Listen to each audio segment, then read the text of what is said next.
Hi, I'm Matthias, and in this video today, we're going to talk about what most people get wrong about peak performance.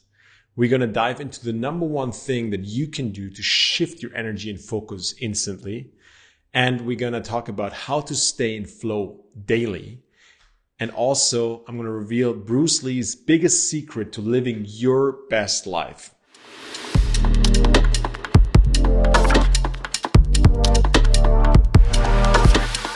With an attention span of about 8 seconds, we as humans have an attention span that is 33% less than a goldfish. What does that mean for our peak performance? I was sitting on my laptop one day, feeling all the pressure of the world. I still had to answer 87 emails. I still had to reach out to 50 people. I wanted to create a new strategy for my business, and I needed a present for my partner. And I had 36 minutes. Do you know these situations when all the tasks are piling up and you never get through it because you just don't have enough time? I used to have this all of the time, pretty much every day. Endless to-do lists, agitation in my nervous system, the weight of all the tasks really crushing me down, like my head was spinning.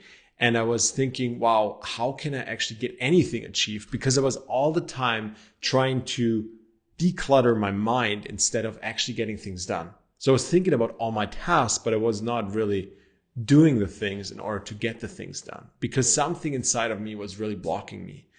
And some people call it procrastination. Others call it imposter syndrome. It can also be the agitation of the nervous system. But for me, I had enough one day and I was like, I just want to be an entrepreneur that just thrives on a daily basis and that just experience flow states, because that's what we're here for, right? Having fun while creating something meaningful. So there was a point where I couldn't take it anymore. And most people think about peak performance as that it only has something to do with increasing productivity or the mentality to hustle more.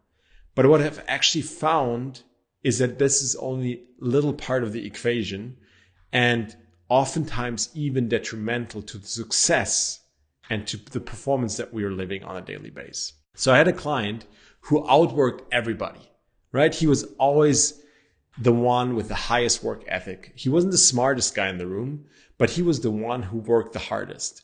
And that led to him being super good in university. He had an 8-figure exit of his business, and he found himself in extreme burnout, anxiety, fear.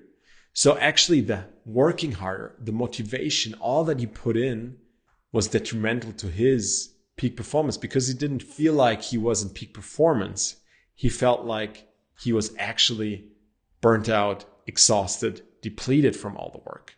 So my biggest revelation about peak performance in my own life and by studying the science and working with many, many clients has been that peak performance has to do as much with willpower and with the right habits and productivity as it has with energy management, with emotional regulation, and especially alignment with purpose. That is one thing that can 10x our outcome right away. And when I put all of these drivers into place in my own life and in the life of my clients, guess what happened? We experience flow daily.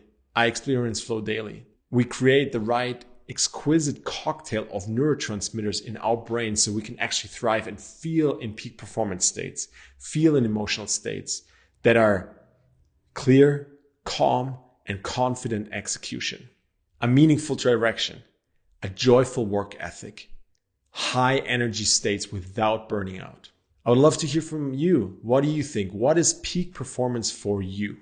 There's a definition that I found. The definition is that peak performance is a level of exceptional functioning in which a person effortlessly performs an activity to the maximum of their ability while fully focused and immersed in feelings of confidence, engagement, and enjoyment. So how can we cultivate peak experiences where we are awake, where we're fully focused, where we're super clear, and we have a phenomenal motivation and work ethic? Well, it all comes down to the neurotransmitters in our brain. And the state of flow has been researched for about 50 years already. It's really about creating that cocktail of dopamine, noradrenaline, serotonin, and oxytocin mostly. There's also other neurotransmitters involved, but these are the main ones. And what happens in flow is that we are more motivated, about 500% higher productivity. Think you can do what you usually do in 1 week within 1 day. Then we have higher creativity by about 200 to 300%. We come up with the best ideas, with the greatest things that we can think about. We are actually more empathetic and we're more willing to collaborate instead of compete with other people. And it improves our physical health. It improves our lifestyle, the quality of our lives. It improves the work life and the mental and physical fitness. And we are full of ecstasy. We're full of joy and we're full of like this life force and thriving. When we don't tap into flow states, we're mostly fearful. We don't want to collaborate. We're not at our best, and tasks can take forever to be done because we never get into this kind of mode where we just deliver from enjoyment though, from huge joy. So what happens directly in flow is that we become selfless. Like there is no more me and the task. The task and me, we kind of connect and become one. Or when you're out skiing or when you're out doing your sport, then you become one with that thing. You experience a sense of timelessness.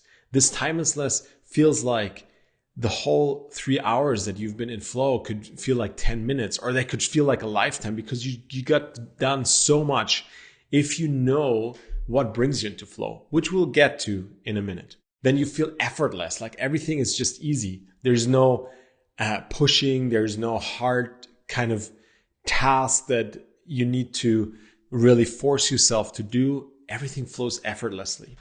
And then there's just this amazing richness of being, like this richness of being and not doing. We go into being state. So I want to talk about what it takes so that you can experience flow states in your life. And to actually tap into that, it's really important to understand that everybody can experience that. It's so important to know that we can be in a happy, in a joyful state of peak performance and a flow. And then second of all, that it's really important that we get there, because there's a statistic from the Gallup's Institute around people at the workplace and about entrepreneurs as well. And they found that 87% experience stress on a regular basis. 87%. Back in the days when these bodies were made and when we were kind of a few thousand years ago, we would be in relaxation most of the time, right? We would have a relaxed nervous system in the parasympathetic and be there for 80% of the time. And then we would go into agitation or into sympathetic mode for about 20% of the time. Now it's the exact opposite. So 67% actually have experienced a form of burnout in their lives. 60% are not really engaged in their work. 70% are chronically distracted on their phone, constantly checking emails, and actually 53% of people are unhappy at work. These are really alarming numbers. So let us learn how to create peak performance, how to get into that flow state, because your attention, your energy, and your time is worth so much. It matters so much what you do with your life and in what state you do that, from what place you do that actually. So a little check-in. How much clarity, how much conviction do you experience in your life right now? And how often on a daily basis do you distract yourself with your phone, with checking emails or things like that? And there's no judgment here, just like a little reflection on what you're experiencing on your day-to-day basis. Because we're constantly bombarded with messages, with information, with all of that. And one of the main fundamental prerequisites for peak performance is a distraction-free environment. An environment where we not get bombarded with messages, where we don't have to take in all the information all the time. Because you have to imagine this thing, our brain, is like a computer. If there's too many programs running in the background and every message that you see from your friend, your spouse, your partner, from somebody else is a tab that opens and it's running in the background, in the subconsciousness. And every one of those programs reserves memory and reserves energy. Okay, so the task at hand, you cannot really perform well because you have all these programs running in the background. Peak performance happens in a distraction-free, protected environment in which you have a high energetic state physically, mentally, and emotionally, and you have clearly set goals that challenge you slightly. The research shows that the challenge should be about 4% above the skill level that you have in this moment. So 4%, like a little bit more. I don't know how they measure that. It's really hard to measure 4% challenge, but Flow Research have done that. Here's a 60-second high performance hack for you. Get enough sleep, number one. And my pro tip is cut off all the alarms that you have. It's really what changed my life completely. Like really let yourself sleep as long as you can in order to fully energize. The second step is have all the goals already set the night before, and then you don't have to think about what you're going to do in the morning. The third thing is that you challenge yourself physically. So physical activity is a flow trigger. So challenge yourself physically and then challenge yourself with a clearly defined task at hand that you already defined on the day before that is slightly above your skill level, and then have 90 to 120 minutes of uninterrupted time to fulfill that task where you don't get any messages, where you don't get any emails, right? So for example, I leave my phone off usually until around 11 in the morning because I use the first 2 to 3 hours in the morning for a deep work phase. And then go through this struggle phase. Sometimes we need to struggle to get into flow, and that takes about 20 minutes. And then you're going to go directly into the flow state. And this is why the Pomodoro technique is killing your productivity, because in order to really get into flow state, we need about around 15 to 20 minutes until our brain is fully immersed with the task at hand. So if you cut out after 25 minutes, which is the time frame for Pomodoro, then you will distract yourself with a different task where you just would have been in the flow state. And here's why the Pomodoro technique is killing your productivity. Because in the first 20 minutes, our brain needs to immerse itself with the task at hand and gather all the information. We need to read some stuff about the task at hand. We need to fully engage. And then only after 15 to 20 minutes, the flow state kicks in. So if you cut off after 25 minutes, right, that's the cycle of the Pomodoro technique, then you cut off 5 minutes after you've entered the flow state. So that's why the Pomodoro technique is killing your productivity. You can use it for just like administrative tasks that you just have to click. But if you actually want to go into creative work, strategic work, don't use this technique. To become really unstoppable, we can use something that's called a motivation stack. And a motivation stack is where it has 5 different elements. So the first element is that you do something that you're really curious about. Curiosity releases dopamine in the brain.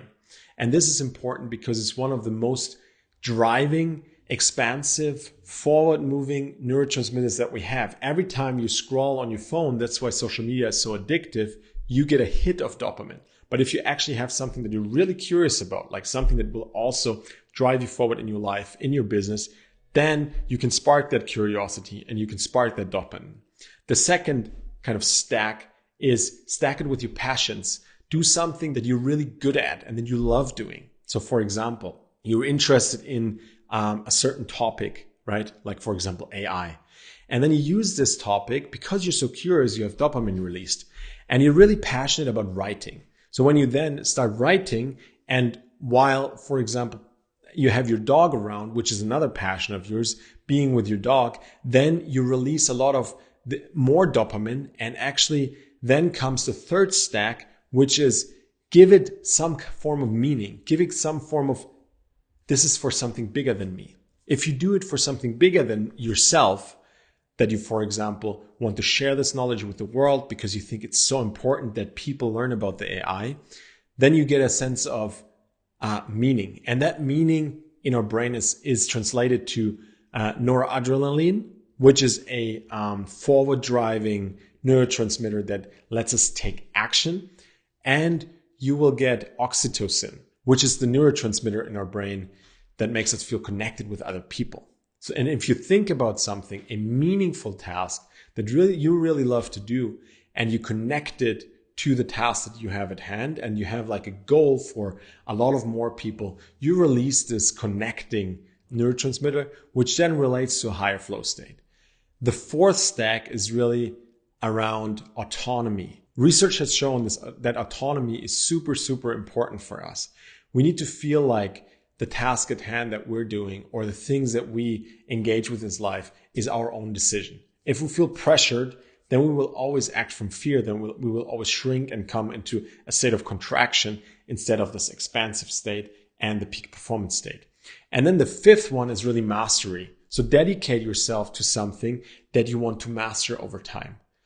Every day, every week, the same thing where you think like this would be something where you want to really gain mastery, because this gives another drive. And if you stack these, curiosity, your passions, a sense of meaning, something for the world, autonomy, and a striving for mastery, you will get a motivation stack that makes you unstoppable.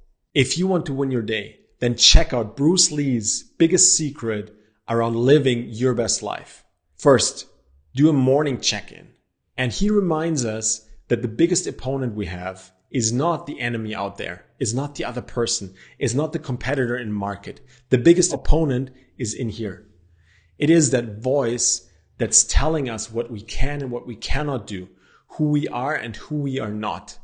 So every morning, just empty yourself completely. Be an empty vessel that is ready to receive creativity, spark, inspiration in order to perform at the greatest. Remind yourself, be an empty vessel and be open for exponential growth in your life, because that's how growth happens. Second, high focus work blocks. 90 to 120 minutes where you're focused on one clearly set goal that challenges you. No phone, no distractions, and highly energized. 3, energy optimization. Really force yourself to take a break after around 120 minutes. We need 30 minutes of break after each 120 minutes deep dive intensive work session in order for ourselves to recover. Recovery is one of the most important things when we think about peak performance and flow states, because it's so important to let our brains let everything digest and sink in. And Instagram scrolling is not rest. Rest is looking outside the window, doing a meditation, taking a walk. Take a walk 2-3 times a day and you will feel amazing and perform at your best. 4, evening reset. In the evening, take some time to reflect. Where have you operated from suboptimal states? Where have you acted from fear, from anxiety? Where did you not go and come from full conviction? Where did your inner opponent win? And then visualize yourself doing it differently in the next day. Go to sleep, have 7.5 hours, and know exactly which of the tasks you're going to do the next day. This will set you up for peak performance every day. And then I have one more great technique to shift your energy and focus in every moment. Because it's so important that we sometimes take a reset. And that's one habit that I call loop amnesty. And this loop amnesty is kind of like closing all those open folders and open programs in our subconsciousness that I was talking about earlier, where we open these tasks, where we open these messages, and all of a sudden all the memories with that person pop up in our subconscious and clutters the memory that we need for the task at hand, for the creativity, for actually being present with our family, or for being in that meeting and really being fully present and focused. So loop amnesty releases yourself from stressful projects, from commitments, and from all that clutter that is in the subconsciousness. In our daily lives, loop can really accumulate quickly because there's so much information constantly streaming, and that opens up neural pathways that are connected to that memory. So the 4 steps of loop amnesty are: first, write down all the things, all the commitments, all the tasks, everything you still want to do. Take a deep breath. And then just remind yourself, I am okay as I am, right? I am okay as I am in this moment. Arrive fully in the present moment and in the reality that you have. You have all these things and you are okay as you are. The second step, write down, I don't have to do anything. You don't have to do anything. You don't. Okay? The third step is say to yourself, I release myself from all stressful projects, commitments, tasks that are there. This will let you calm down. And then the fourth step is asking yourself, now that I'm calm, think about what really matters in this moment right now. What is the most important thing that I need to do right now? And the pro tip is to also just take a moment and just speak out like, what may I receive in this moment? Because oftentimes creativity, inspiration just comes in the moment. And when you reflect upon what may you receive in that moment, that will guide you to get inspiration, to get creativity. But it needs a calm nervous system. It needs a stabilized, grounded self. So that was a lot of information around peak performance and around flow states. So I'd love you to take a little moment to reflect. What was your biggest insight today? Really take your time. Write it down on a piece of paper. What was your biggest insight of today? And then I would love you to reflect upon which of these methods or hacks do you want to try out? And just pick one thing. Just pick one thing. For example, setting yourself a clear goal the day before you go to bed, right? Or carving out those 90 minutes in the morning, or setting yourself a distraction phone-free morning until 10 or 11 o'clock. Which of these things really touched you and do you want to implement and try in your life? Let me know in the comments. And if you want to lead with more joy, with deeper fulfillment, and you want to create an impact and a legacy from the heart that is truly feeling like your unique zone of genius, your next level of potential, and all your skills are coming together into this wonderful creation, and you're thriving and leading from that internal place of happiness, then subscribe to the channel. There's going to be more content, more information, and more techniques so that you can really get into that expansion state and then uplift others, all the people around you as well. That's the biggest joy that I can have, that you thrive and then you uplift the people around you, because what we're doing, what we're creating here is we're doing that together. And give this video a like if you liked it, and also share it with friends, share it with colleagues, share it with some employees maybe, share it with co-founders that might benefit from that, that might need an inspiration, that are maybe in the grind, right? That need some inspiration maybe to get into flow state, to get into creativity, and that I might be wondering what's next for me because this, what I'm doing right now is no longer serving me. So yeah, spread the word, and thank you for stopping by today. I'm really, really looking forward to seeing you next week. My name is Matthias, wishing you all the best. Bye-bye.